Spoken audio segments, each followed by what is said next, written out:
Talent Show.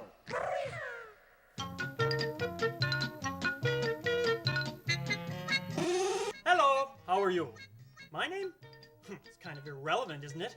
I am in essence just a head in a stupid little box. But nonetheless, my assignment is to entice you to hang around and watch this little program. Tonight, Spud gets up close and personal with celebrity hound Robin Leach. He visits one of those S&M stores and also brings you that amazing country duo, the Spudds. All this and more. More what? How do I know? Hey, I just read the scripts they give me, okay? So let's check in with this dysfunctional mess of a host as he unloads his emotional refuse on his therapist.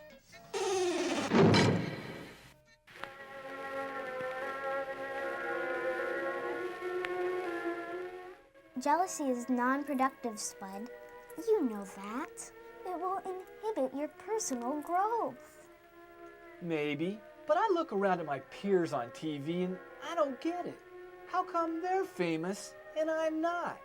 They get their pictures taken at the airport. They got designers giving them free clothes. People are always coming up to them, taking a swing at them, or even trying to spit at them. You know, just to see if they'll do something stupid. Nobody ever tries to bug me. I mean, the paparazzi never pops out of the bushes looking for Spud Goodman. It's not fair. Who said life was fair? But the whole damn cast of Friends. I mean, we both know that a couple of them are dang lucky not to be pulling the swing shift at Dunkin' Donuts right now. I think David Schwimmer is cute. And here I am, unable to cash a check without 17 pieces of ID. Oh, sure. I was on Entertainment Tonight a few years ago, but the host, Mary Hart, she pronounces my name Spudds, plural, like that lame Budweiser flea magnet. Can you believe it? I mean, it hurt. It really hurt. I can sense Mr. Tantrum is visiting again, Spud. Yeah? Well, Mr. Tantrum just might be moving in for a while. All I'm asking for is a little public adulation, a bit of hero worship. I mean, I do have my own national TV show, you know. Good things come to those who wait their turn. Maybe in a couple of seasons, it will be your turn in the sun. When you receive the recognition you deserve. And I'm supposed to sit idly by and watch Corey Feldman win an Emmy? And watch Danny Bonaducci now get his own network miniseries? And I bet the way things are going, real soon, Biographies on A&E will be doing a segment on Shannon Doherty. Yeah, just maybe I might get a small feature in Us magazine or a guest shot on Conan O'Brien. Big deal. Whatever happened to the other Corey? What other Corey? The cute Corey, you know, Corey Haim. How should I know? Spud, does unloading all this displaced anger and rage make you really feel any better? Yeah, I am feeling better. Next session, we might want to touch on how to better deal with disappointment and rejection. So Mr. Tantrum knows he is not welcome.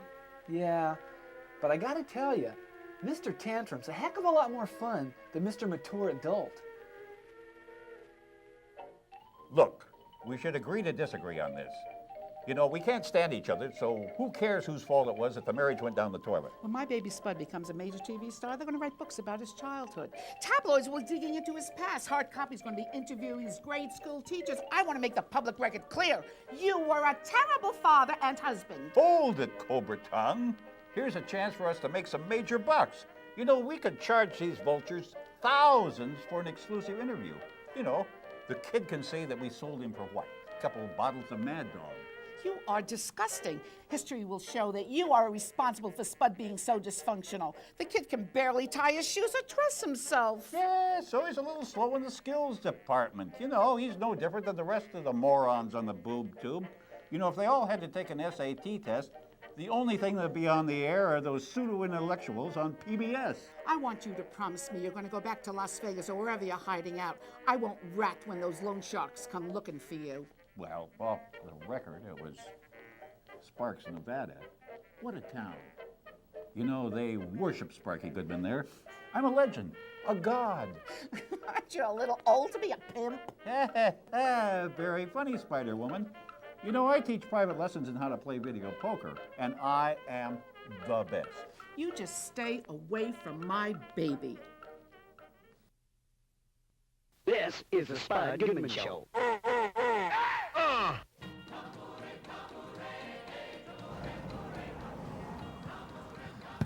Excuse me.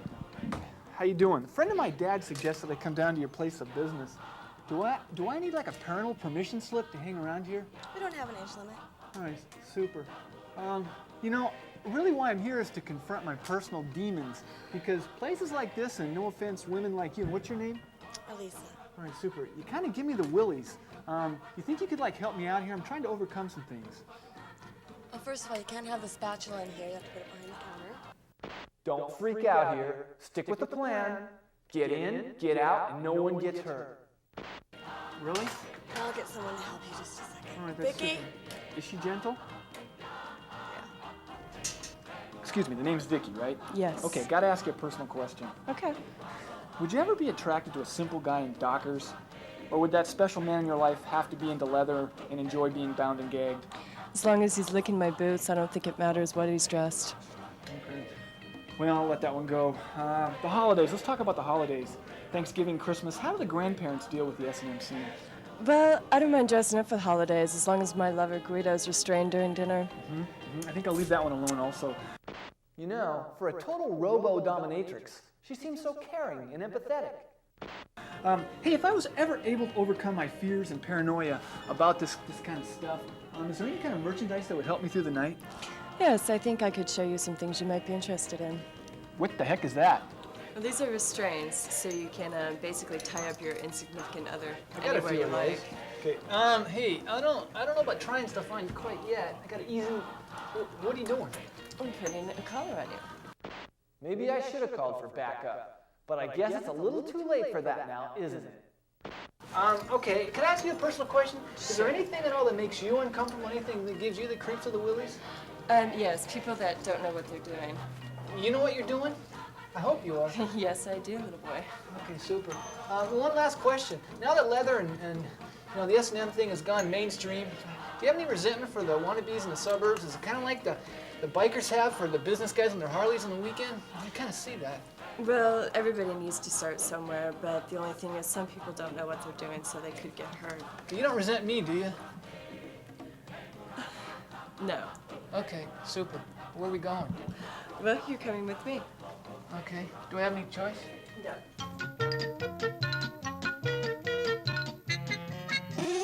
What a wimp. Show the guy a few leather accessories and he wets his pants. Spud has such a narrow view of human sexuality. I blame his parents.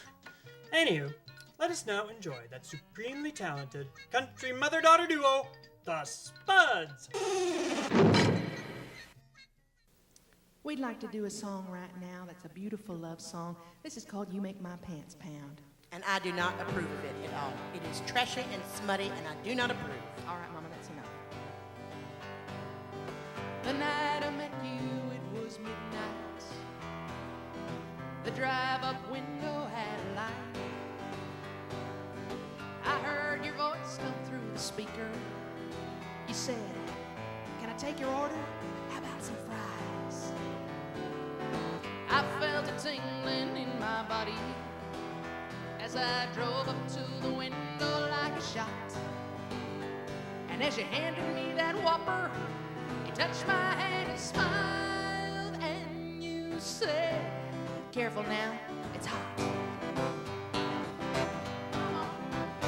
You make my pants pound.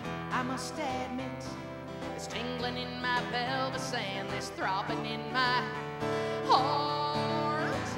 You make my pants pound.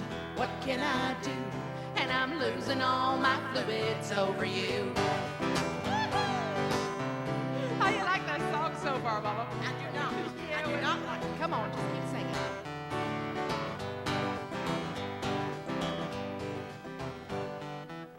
The blood is rushing to my special spots.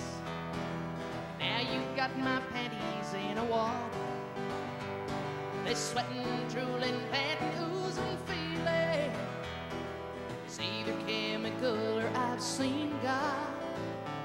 I try to speak and sound just like melted tills. This infatuation's driving me insane. Now my crotch is in a spasm, and I really need an order of fries to help me ease the pain. Let's do it, mama. You make my pants pound. I met my match.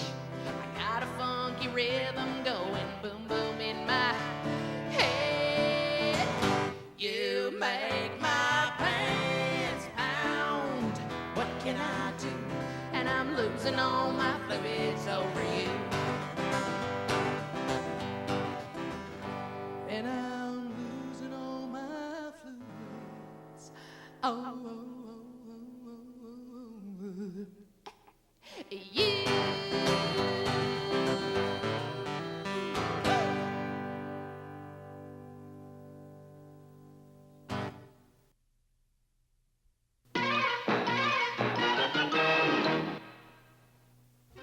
What I mean is, ventriloquists, they're kind of yesterday. Know what I mean? Willie and Lester were happening 15 years ago. How many times do I have to tell you I am not a ventriloquist? Jerry here's a channeling vessel for Greg, the ancient Inca warrior. Look, my job as producer is to make this show a little bit more exciting and dynamic, you know, for the MTV kids. I'm sorry, but I just don't see a place for you and the dummy. Nothing personal, all right? Please, don't call Jerry here a dummy. And what could be more exciting than to hear the sage wisdom of Greg, a 1,200-year-old Inca? Do you remember the box office for Geronimo, that Jason Patric bomb? And don't even get me started on that stiff Robbie Benson's Indian movie. What was he, a runner or something? Okay, so you got Costner's Dancing with Wolves, but that was a fluke. Jerry here is somewhat offended by your harsh criticism of Robbie Benson. That's his favorite actor. I think he has something to say to you now. I think you are rude and obnoxious. May you burn in hell. I think what Jerry is saying is Spud is the star of the show. He wants us around. We're family. So if you excuse us.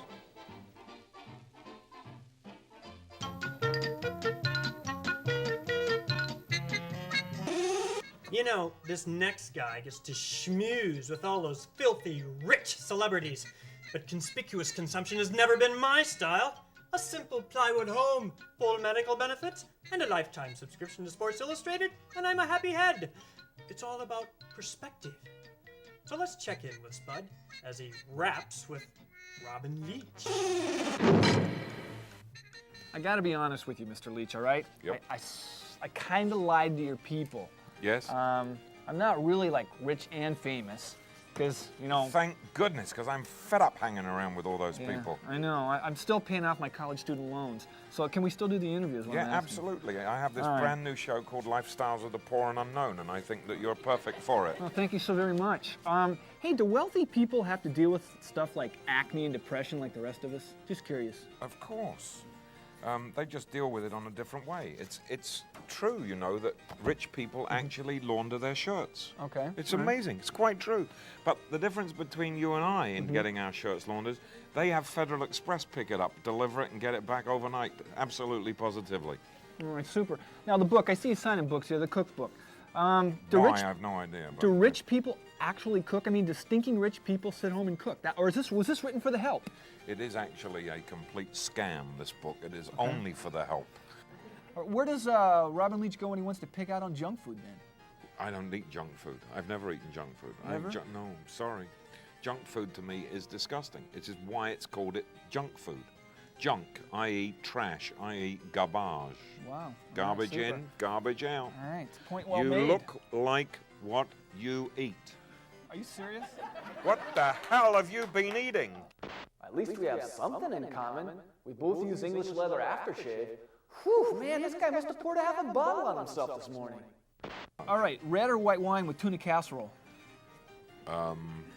Boy, First of all, let me ask you, what is a tuna casserole? Well, I kind of had a feeling I'm going to have to deal with that. Let's get on to the next question. Sounds like you need to drink non-alcoholic beer that's aged with that dish. This guy stays in the best hotels in the world. I wonder if he steals his towels and soap like the rest of us. All right, I'd like to know your most memorable moment as Robin Leach, the man, the myth, the icon. I think it's been the last 10 minutes that I have that goes without saying. Spent with No, you. yeah, come on, let's talk about some escapade in like the South Pacific or something. You've been everywhere. Throw out something. Help me out here. The most memorable moment was when we went to a house in Australia that was so large that they had a chauffeur-driven Rolls-Royce take you from the bedrooms down to the living room on a road inside the house. That's a pretty big house. And then the lunatic woman who owned this house invited us all to dinner. We sat at a very long table. We didn't sit at a circular table or a rectangular table, but a very long table like this. And we sat opposite a glass wall. So you had to watch yourself eat. This is not a very easy thing to do in your case, but... Wouldn't be a pretty sight, but I could deal with it. But eventually, at the end of dinner, she stood up and she rang a little bell and she said, I've arranged some entertainment for you. And she sat down and pushed a button and the glass wall rose and we discovered that we were sitting in the first level of a bull ring inside the house, a bull ring. Make mental note. Never take swig before offering guests a sip, especially not somebody like this guy. That was memorable. All right, super. Long-term goals, I take it you're kind of self-employed, so have you at least thought about like a 401k plan or something for like when the retirement years come? No, I'm waiting to retire, and now that I've met you, I can think safely that my life in television journalism is assured for many unfortunate years to come. Okay, all right, super. Well, hey, Mr. Leach, I really appreciate you spending some time with me. This is the Spud Goodman Show. Never heard of it. Hey, Spud, I just ran into a guy down at the mini-mart, and he claims he was captured by aliens from another galaxy. Really? He said they didn't look much like the ones on the alien autopsy show on Fox. Bigger butts. Humongous rear ends, I guess. Anyway, he was saying they worship the accordion. Spud, these aliens are really into it. Yeah, that's great. Do you know where I put my spatula, though? I put it down somewhere, and I can't find it. Maybe when I was overdoing my chin lifts. I guess they treated him pretty well, though, Spud. None of this touchy-feely, perverted stuff. Yeah. But you know what was totally cool? No. They had Myron Florin tapes, and they played them all day and night. I mean, totally cranked. Maybe I put it over by the donuts. How about I play a song or two on the show, Spud? You know, I bet those aliens are hooked up to the Nielsen boxes, too. Couldn't hurt our ratings.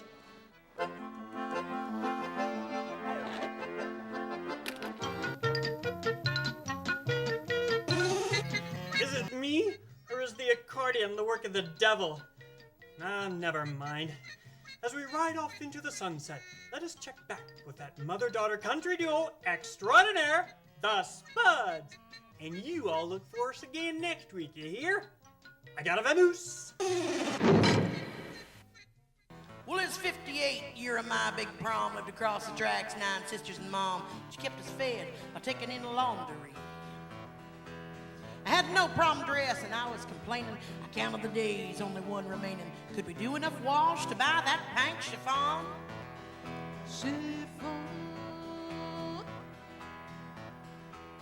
Well, the clock struck 12 and she still weren't done. But in a puff of smoke, come the evil one. It was a devil, and he ain't come down to fold no sheets. No sheets. Yeah! No, he wanted our souls. Mama bargained with him. She'd scrub more clothes to go to hell in sin. But if Mama won, then the devil would buy that dress. Scratching and a clacking with the thimbles on, ringing in the suds till the morning dawn. Sparks shooting out from the devil's board. Knuckles were bleeding, but she trusts the Lord. That was really hot.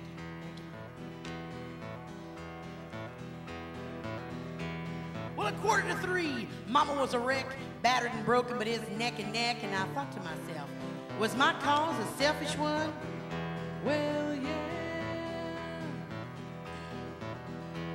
Well, at 4:15, I screamed, stop, you're low on bleach, you're about to drop. And then Mama spoke these words that haunt me still. Child, don't you see it's bigger than you? I gotta beat that devil for all the girls who would sell their souls to buy a new prom dress. 5:30, dawn was breaking, Mama hunkered in her tub. Her knees were shaking and the devil was in the lead by a pair of jeans. Mama collapsed her face in the soap. Poor you on me had given up hope. Devil thought he won, always had before, but Mama pushed through one that's pinafore. Next thing I know, I was lying in bed, and Mama was there with a rag from my head. And though I don't know what happened that day, see Mama just smiled, she never would say. Was it only a dream? I can only guess. But there, on the door, was my pink prom dress. And the story went out from holler to holler. Mama, give the devil ring around the collar. Stretching it like the thimbles on. Ringing in the suds till the morning.